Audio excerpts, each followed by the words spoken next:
Oh, Polly, pretty Polly, come go along with me. Oh, Polly, pretty Polly, come go along with me. Off to the hills and valleys deep. She saddled up behind him and away they did ride. She saddled up behind him and away they did ride. Into the hills and valleys wide. Oh, Willie, I'm afraid of your ways. Oh, Willie, I'm afraid of your ways. Afraid you will murder me and leave me astray. Afraid you will murder me and leave me astray.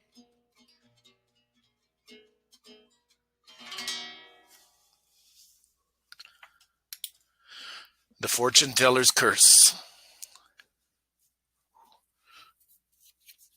Can't lose this guy. He's here to scare off the bigger monsters.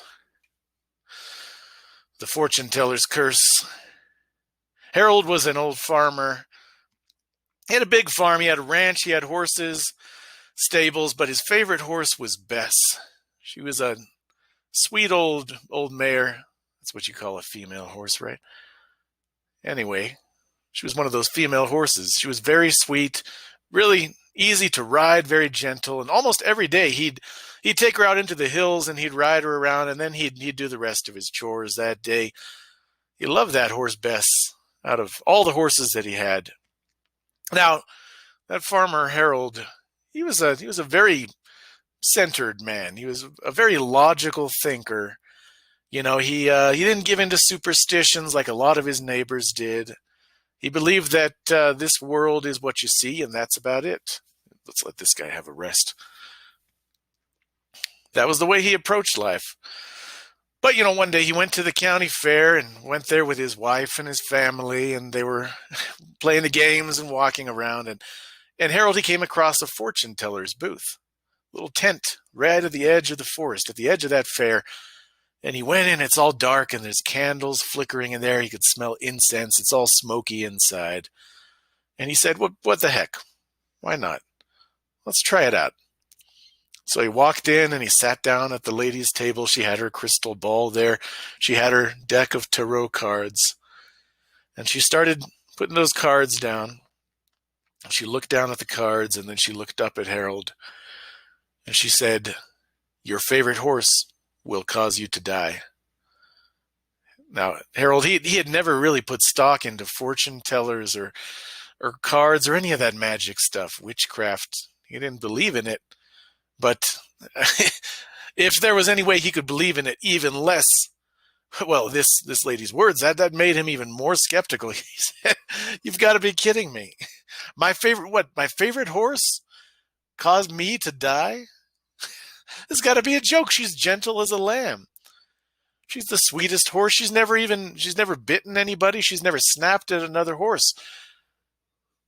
And then he said, "Of course, she can tell that I'm a farmer. She can see the way I'm dressed, my overalls. So she knows that I must have some favorite horse. She's guessing." He said, "How do you even know I have a favorite horse after all?" The fortune teller, she said, "Well, her name's Bess, right?" Oh, no, he kind of got the willies when she said that. And he said, well, when is it going to happen? Bess caused me to die. She said, "I don't know. I have no idea when. Could be a week from now. It could be a month. It could be years from now. I'm just telling you what I see here in the cards. I'm just doing my job, which, by the way, you owe me my fee." So then he said, "Okay, it's all about money. It doesn't mean anything." But he was uneasy. He was uneasy the rest of the day. It kind of ruined his day at the county fair for him. And he left the fair, went back with his family, and he was, the next day, for the first time he couldn't remember how long, he didn't ride Bess. And he didn't ride her the day after that either. In fact, he sent his sons out to go feed Bess. And finally, after a few days, he had to confess to his his wife. He said, "You know what? That fortune teller, her words, they got to me. I can't stop thinking about what she said." His wife said, "Well, it's Bess is your horse. You've had her for years, but it's your decision." So he tried to get over it. He couldn't. Every night he would toss and turn and just imagine, what if she was right? And he thought, the only thing I can do is to get away from the possibility of that ever happening. So the next day he talked to a neighboring farmer who had always loved Bess, always asked if he was going to sell her. And he said, "You know what? Yeah, I'm ready to sell Bess." So he sold her to his neighbor, gave him a good price. And then he went to sleep much easier that night. And he told his wife, he said, I feel so silly about this. I feel so ridiculous, but I have some peace of mind now. As long as Bess is miles away at the neighbor's house. I mean, that fortune teller has to be wrong. Her words never can come true. But, just in case, he kind of avoided the rest of his horses too. And that farmer, he stopped riding horses, in fact. He let all of his children do all the feeding of the horses, and he didn't even go out to the stables where the horses were kept. And he wouldn't even ride. He just started walking everywhere he went, or maybe a friend who had a wagon, but even that made him uneasy, just being behind horses. And it turned into what you and I would call today a phobia. This farmer, he was obsessive about this, staying away from horses. And he lived in fear for years after that. Now, I think it was about 7 years later, he heard news from his neighbor. His neighbor came to visit, and his neighbor said, "You know what? You remember Bess, that horse that you sold me?" He said, "Yeah, I loved that horse." The neighbor said, "Well, I've got some sad news. I had to put her down last year. I had to put her down. She broke her leg, and she just couldn't walk anymore, and it was sad. I thought I should tell you." And Harold, well, he heard that, and it was sad, but at the same time, he breathed a sigh of relief. Again, he felt like a whole weight had been taken off of his shoulders. And his neighbor said, "You know what, Harold? Would you like to come say goodbye? I've got her bones lying out in the paddock out at the far end of my field. I never even buried them. If you want, you can go over and you can pay your respects. You can say goodbye to Bess." He said, yeah, I'd like to do that.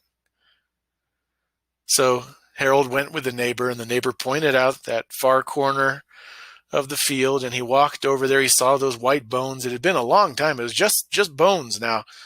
All the flesh had rotted away. He saw those white horse bones lying there. He walked up. He kind of stood there, stared down at her. He remembered all the good times he'd have with Bess, but also he felt like he had dodged a bullet there.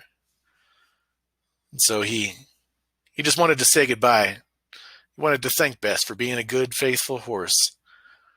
So he knelt down and he reached out and he just put his hand on that white, bleached by the sun, that skull, Bess's skull. He put his hand on her skull and he petted her snout like he used to when she was alive. And when he did that, a rattlesnake that had been living inside of that empty skull sprang out through the eye hole, bit him on the hand, and Harold died that night. Now, some folks think that story is just another dark story about you can't avoid your destiny, and some folks think that it's fatalistic. But there's another way to understand it. Some other folks say that story is just a reminder to us all that at some point, sooner or later, our time is going to come at some point. So living a life entirely of risk avoidance, entirely in fear, entirely avoiding what we love, avoiding riding horses or whatever that is, a life lived in fear is no kind of life at all. All of us need to find that balance between safety and security and between embracing life. And that's the meaning that I like to take from the story of Harold and Bess. I hope you've all enjoyed our night of creepy and spooky stories. Keep on checking in for future events here with the Storytellers of San Diego. Enjoy your October. Enjoy the season however you like to. And just remember that, there's a lot that's frightening out there, especially in these times that we're living in. And sometimes that's exactly why we need a good ghost story to remind us of the frightening things that really are not that frightening at the end of the day. But if you do go to bed tonight, and if something frightens you from these stories, if you take your shoes and stick your shoes underneath the bed pointing inwards, that's a surefire way to keep ghosts away from you, because ghosts cannot stand the smell of athlete's foot. I hope you've enjoyed these spooky stories. Signing off now, I'm David Schmidt, and please feel free to put in the comments and thank all the rest of our storytellers tonight. We've heard stories tonight from Fred, Catherine, Mindy, and Marilyn, and myself. Happy Halloween. Choo choo choo cha cha cha cha cha. Choo choo choo cha cha cha.